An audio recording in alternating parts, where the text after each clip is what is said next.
Hi hi. Hi. ಇವತ್ತು ನನ್ನ ಮಕ್ಕಳು ಚಟ್ನಿ ಮಾಡ್ತಿದ್ದಾರೆ. ಅವ್ರು ಏನೇನು ಪದಾರ್ಥಗಳನ್ನು ರೆಡಿ ಮಾಡ್ಕೊಂಡವ್ರೆ ಬಂದು ನೋಡುವ. ಹೇಳಿ, ಏನೇನು ರೆಡಿ ಮಾಡ್ಕೊಂಡಿದ್ದೀರಾ?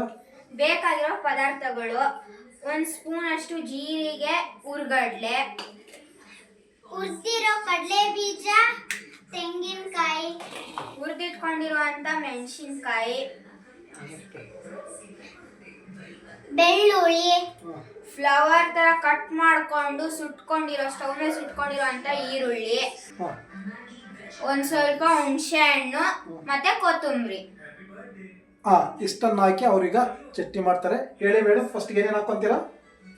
ಫಸ್ಟ್ ಜೀರಿಗೆ ಮತ್ತೆ ಹುರ್ಗಡ್ಲೆನ ಹಾಕೊಂಡು ಕಡಲೆ ಬೀಜ ಹಾಕೊಂತೀವಿ.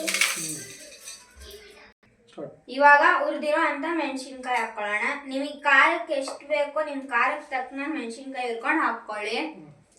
ಆಮೇಲೆ ಅಲ್ಲಿ ನೋಡಲ್ಲಿ ಇನ್ನ ಸ್ಟಾರ್ಟ್ ಆಗಿಲ್ಲ. ಆಮೇಲೆ ಕಾಯಿ ಹಾಕೊಬೇಕು. ತೆಂಗಿನಕಾಯಿ ಅಂತ ಹೇಳೋ ಅನ್ಸುತ್ತೆ. ಮತ್ತೆ ತೆಂಗಿನಕಾಯಿ ಹಾಕೊಬೇಕು. ಇವಾಗ ಬೆಳ್ಳುಳ್ಳಿ ಮತ್ತೆ ಹುಣಸೆಹಣ್ಣು ಹಾಕೊಳ್ಳೋಣ. ಕೊತ್ತಂಬರಿ ಮತ್ತೆ ಈರುಳ್ಳಿನ ರುಬ್ಬಿದಾದ್ಮೇಲೆ ಕೊನೆಗೆ ಹಾಕೊಳ್ಳೋಣ.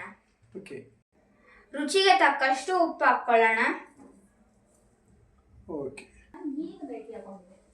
ಸ್ವಲ್ಪ ನೀರು ಹಾಕೊಂಡು ಮಿಕ್ಸಿಗೆ ರುಬ್ಕೊಳ್ಳೋಣ. ಇವಾಗ ರುಬ್ಕೊಳ್ಳೋಣ.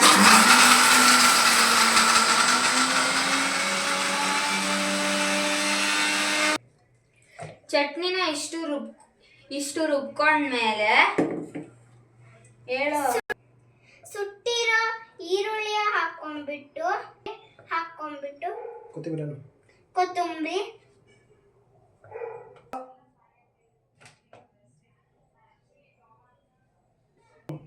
ಮತ್ತೆ ಇದನ್ನ ಸ್ವಲ್ಪ ರುಬ್ಕೊಳ್ಳೋಣ.